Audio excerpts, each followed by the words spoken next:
You're exactly where you wish to be in life. Whoa, welcome to this explainer. That's a pretty harsh, direct quote to kick things off, isn't it?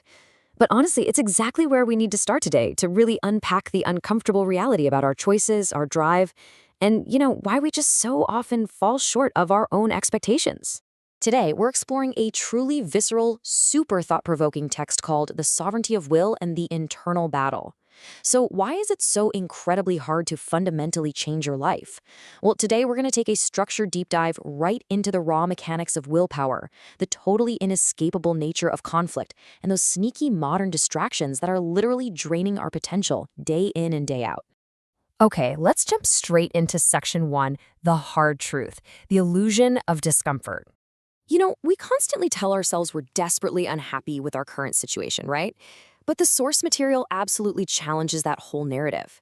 It argues that what we casually call unhappiness is actually just a state of semi-comfort. It uses this brilliant extreme metaphor to make the point crystal clear. Imagine laying on a bed of literal spikes. If you are truly acutely uncomfortable, like spikes in your back uncomfortable, you literally can't lay down. You can't sleep. You immediately take desperate action to get up. But for most of us, the reality is just semi-comfortable. Sure, you might not absolutely love your job or your daily routine, but you can still sleep perfectly fine at night. You can still play video games, eat some junk food, binge watch whatever's trending. And because the pain of your situation isn't actually acute enough, you stay trapped right there, in this very comfortable state of stagnation. Which leads us to section 2, the motivation illusion, wishing versus relentless action. This part exposes that massive and honestly often ignored gap between simply wishing for a different life and actually doing what it takes to build it. Look, we are all deeply familiar with the whole 3 hours of motivation thing, right? It's that sudden, intense burst of energy you get on a Sunday night where you swear you're going to completely change your life. And then, what happens? Monday morning rolls around and you're right back to those old, unhelpful habits. Contrast that fleeting, totally emotional feeling with relentless work. The author makes a great point here. If you truly wish to be successful or achieve greatness, you wouldn't just feel motivated for a random afternoon. You'd be training all day, every single day. There is literally no middle ground here. You can't truthfully want something and at the exact same time avoid doing the grueling, daily work it takes to actually get it. The text makes a really bold, overarching claim about this dynamic. It says, when you wish for something with all your heart, the universe or God will not fail to give it to you, but only if you work relentlessly for it. So the core message here is that the physical sweat equity absolutely has to match the internal wish. The universe responds to action, not just internal longing. It's your daily actions, not your words, not those weekend resolutions, not even your best intentions, that are the true, undeniable measure of what you actually desire. Moving right along to section 3, the inevitable battle, the certainty of confrontation. Now the text shifts gears a bit here. It moves away from personal discipline and right into the harsh reality of inescapable conflict. It defines confrontation as a certain and unavoidable constant in human history. And it says this is universally true. It doesn't matter if you're a king defending some massive, sprawling empire or a pawn in somebody else's game. The author doesn't see confrontation as some kind of lifestyle choice or an unpleasant option that you can just gracefully opt out of if you stay quiet enough. No way. It's an absolute, unavoidable, historical, and personal certainty that is going to find you, completely regardless of your status or your strategy. And because this confrontation is practically guaranteed by the universe, running away from it externally, that doesn't actually bring you the peace you're looking for. Instead, it leads to a pretty terrifying consequence. The source argues that if you try to avoid external confrontation, you will inevitably end up fighting an internal battle with your own monologue. Think about that. You don't escape the war by hiding. You just redirect it inward. The battle moves right into your own mind, taking up residence in the one place where the enemy knows literally all of your deepest insecurities and fears.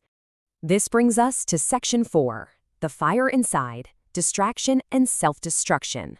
So when that battle goes internal, the psychological toll is absolutely massive. We desperately scramble to numb all that noise in our heads. The text explains that we dive headfirst into these self-destructive distractions just to cope. We gorge on food, we mindlessly swipe through endless online content, we gamble, rely on drugs, party, fool around.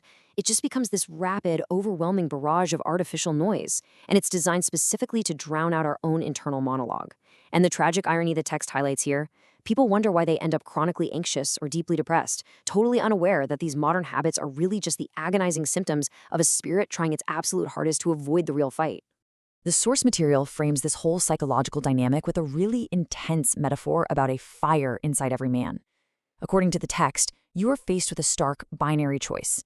On one hand, you can direct that fire, aim it outward, at your enemy, at your obstacles, at the things actually holding you back, and do your absolute best to overcome them.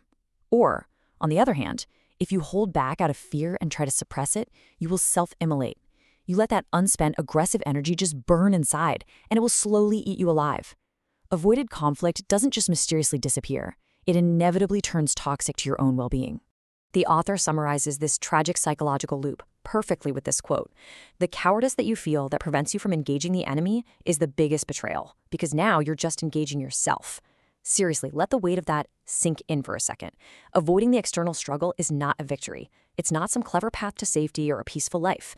According to the text, it is the ultimate betrayal of your own spirit. Because what you've essentially done is forced your own soul into a brutal war of attrition against itself. All right, let's look at the final piece, Section 5, the modern enemy's comforts and conveniences. So if we absolutely must engage in this battle, who or what exactly are we fighting today? Well, the source material gets really specific here, categorizing our modern adversaries into two distinct fronts. It argues our true enemies aren't just, rival armies or hostile neighbors anymore.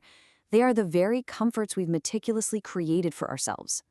We are fighting a simultaneous two-front war against the enemy within, which is basically our personal flaws, and the enemy without, which encompasses all of our modern, incredibly frictionless conveniences. Let's look a little closer at the enemy within. Now, the author doesn't just list these as abstract character flaws or like gentle areas for self-improvement. No, they are positioned as active, hostile adversaries. This includes our own inherent biases, our chronic lack of self-control, and our cowardice. It's that insidious little voice that tells us it's totally fine to ignore our health or to neglect our family and true friends just for some easy dopamine. It's the apathy that stops us from pursuing our true passions or making a meaningful difference. The text positions your own lack of discipline not as some passive weakness, but as an active enemy force that you have to strategically defeat every single morning.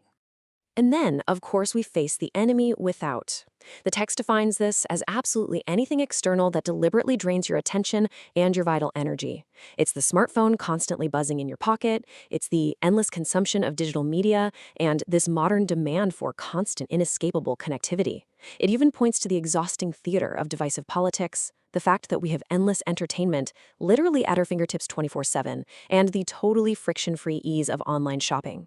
The source neutrally presents all of these things not as harmless pastimes or technological marvels, but as highly sophisticated external forces that are actively designed to sap your willpower and keep you thoroughly distracted from the necessary, meaningful confrontations of life. But despite all these modern distractions, despite the internal noise and our deeply ingrained tendency to just go hide in semi-comfort, there is a fundamental human drive underneath all of it. Stripping away the conveniences, the author argues, what your spirit truly wants is for you to be respected, to be strong, and to stand up for what you know is right. That is the core, unyielding desire just waiting patiently beneath all those heavy layers of avoidance and self-sabotage. Which leaves us with the ultimate choice presented by this explainer. The battle is absolutely certain. The fire is already lit, and the enemies, both internal and external, are waiting for you right now, ready to drain your potential. So the question you have to ask yourself today is, will you direct your fire or let it consume you? Thank you so much for exploring this with us today, and we'll see you next time.